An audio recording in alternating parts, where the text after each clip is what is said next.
নমস্কার বন্ধুরা, রমার রান্নাঘর থেকে স্বাগত। বন্ধুরা আমার সঙ্গে থাকুন প্রথম থেকে শেষ পর্যন্ত। আজকে আমি চুনো মাছ মাখা দেখাচ্ছি, আপনারা কিন্তু স্কিপ করবেন না। কি কি উপকরণ আছে দেখাচ্ছি আমি।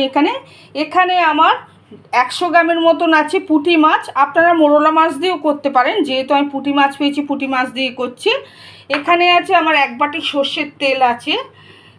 এখানে আছে 8 থেকে 10টা কাঁচা লঙ্কা আছে, টমেটো কুচো আছে 4 ভাগের 1 ভাগ, হলুদ আছে, হলুদ আছে হাফ চামচ, লঙ্কা গুঁড়ো আছে 1 চামচ, রসুন আছে হাফ চামচের কম, জিরে গুঁড়ো আছে হাফ চামচের কম, হাফ চামচের কম আরও কম হচ্ছে ধনে গুঁড়োনো, নুন আছে পরিমাণ মতন, আধখানা পেঁয়াজ কুচি আছে, আলু দেখুন ঝিরি করে কাটা আছে।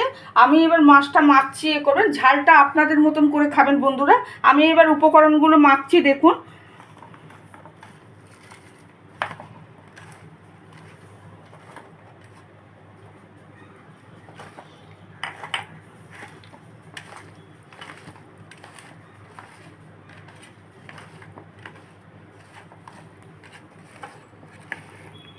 দেখুন আমি এবারে আলু পেঁয়াজ টমেটো কাঁচা লঙ্কা সমস্ত মশলা দিয়ে আগে মাখিয়ে নিয়েছি।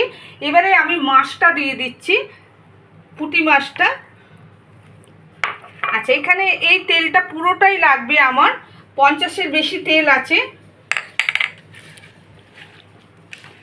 আপনারা প্রথম থেকে শেষ পর্যন্ত থাকবেন বন্ধুরা। আপনারা আমাকে লাইক দিয়ে কমেন্ট করবেন, আমার চ্যানেলটা সাবস্ক্রাইব করবেন। নতুন বন্ধুদেরকে স্বাগত, পুরনো বন্ধুদের বুক ভরা ভালোবাসা। বন্ধুরা আপনারা আমার পাশে থাকুন, আমার চ্যানেলটা যাতে সাবস্ক্রাইব করুন। আপনারা আমার সঙ্গী, এখন আপনারা আমার ফ্যামিলি বন্ধুরা। দেখুন এবারে আমি মাছগুলো ঢেলে দিচ্ছি কড়াইতে। এখানে কোনো জল পড়বে না, শুধু এর মধ্যেই হবে, অল্প আঁচে করব এটা। দেখুন মাছগুলো আমি দিয়ে দিলাম কড়াইতে। বন্ধুরা যে মাছটা মাখা হয়েছিল আমি কড়াইয়ে দিয়ে চাপা দিয়েছি, আমি গ্যাস জ্বালছি। এটা অন্তত 10 মিনিট থাকবে ধিমে আছে। যখন নামাবো তখন আপনাদেরকে দেখাবো। আপনারা যদি পারেন এতে ধনেপাতা দিতে পারেন। আমি যেহেতু ধনেপাতা পাইনি বলে আমি দিতে পারলুম না। যখন নামাবো তখন আপনারা আমার সঙ্গে কিন্তু থাকবেন বন্ধুরা। এবার ঢাকাটা খুলছি, গ্যাসটা আমার সিমে আছে। আমার কি পরিস্থিতির মধ্যে আছে আপনাদেরকে দেখাচ্ছি। দেখেছেন বন্ধুরা, আমার এই আলুগুলো পুরো সেদ্ধ হয়ে গেছে, মাছগুলো গোটা আছে।